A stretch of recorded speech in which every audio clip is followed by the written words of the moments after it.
By year 3, this tiny parking lot is earning more than your full-time job. 3 years earlier, everyone thought paying $27,000 for 9 cracked parking spaces was a mistake. The lot sits behind a medical building. Faded lines, a broken light, a payment machine that has not worked in years. Your brother looks at the listing and laughs. $27,000 for pavement. The bank refuses to finance it. Even you are not sure whether you have found an opportunity or an expensive problem. So you stop guessing. On Monday morning, you park across the street and watch. At 8:15, the medical building opens. 10 minutes later, its parking area is full. A patient circles the block twice.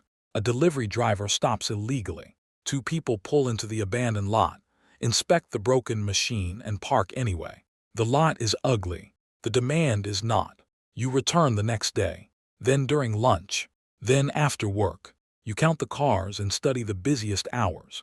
9 spaces, $10 per day, around 60% occupancy. That could produce roughly $16,000 a year before expenses. Not enough to make you rich, but enough to investigate. The owner inherited the lot and lives several states away. To him, it is not an asset.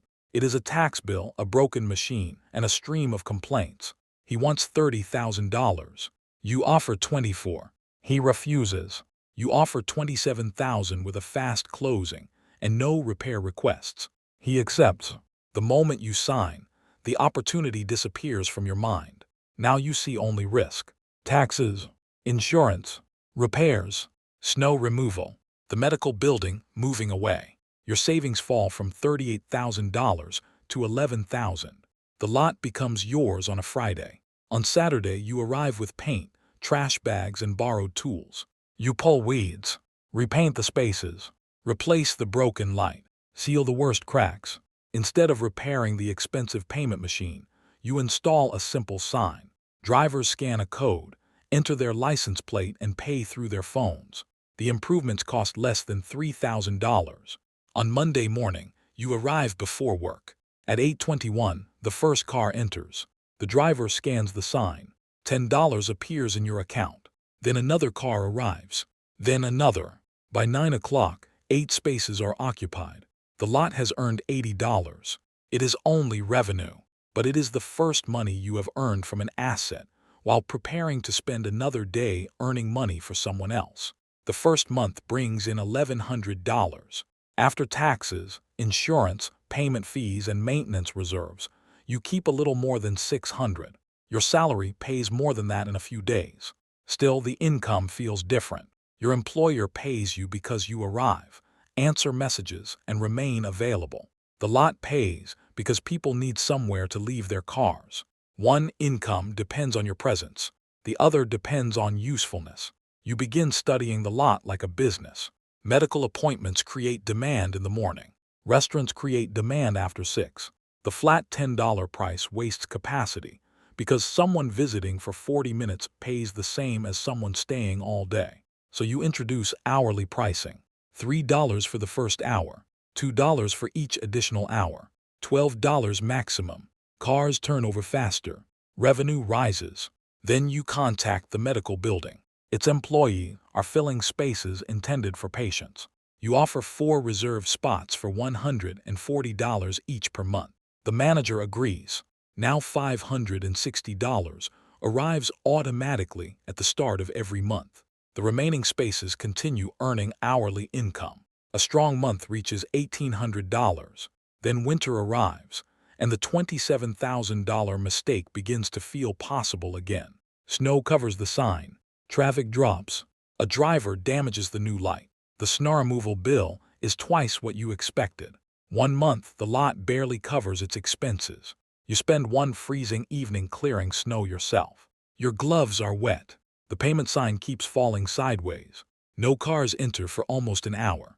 Standing there in the dark, you understand what you actually bought. Not effortless passive income, a tiny operating business with no employees and almost no room for error. You improve the signs, install a camera, create a maintenance schedule, keep a larger cash reserve. By the end of the first year, the lot produces $21,000 in revenue. After every expense, You keep just under 12,000.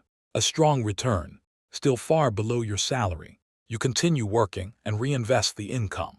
Then, early in year 3, half of the medical building's parking area is blocked for construction. A new sign appears in the window. 2 specialists are joining the practice. More staff, more patients, no new parking. The manager calls. She wants 6 reserved spaces. 6 guaranteed payments would be safe, but it would leave only 3 spaces for higher-paying short-term customers. You study the numbers, then reserve 5 spaces instead of 6.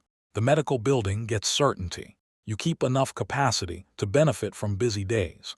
You also raise the daily maximum from $12 to $16. You expect complaints. Instead, the lot stays full. That is when you understand the real business.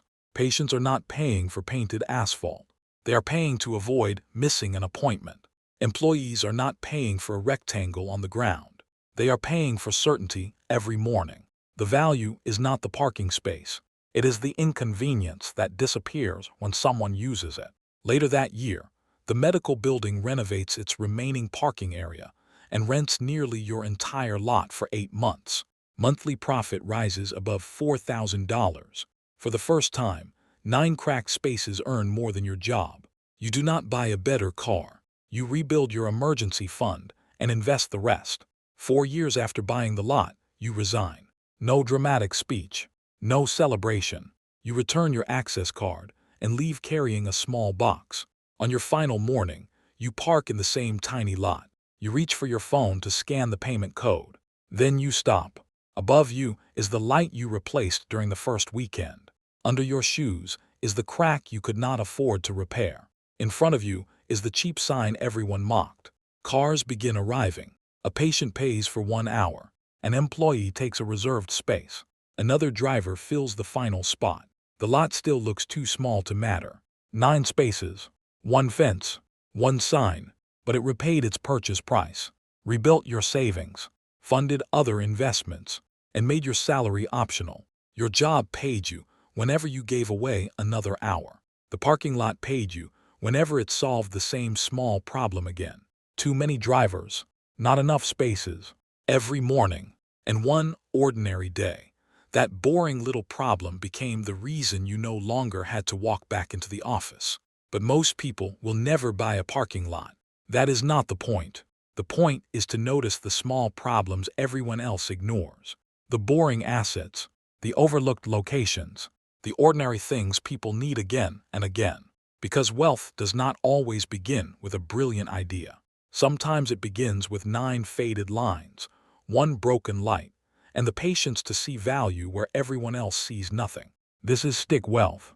Subscribe for more stories about money, ownership, and the quiet decisions that change a life.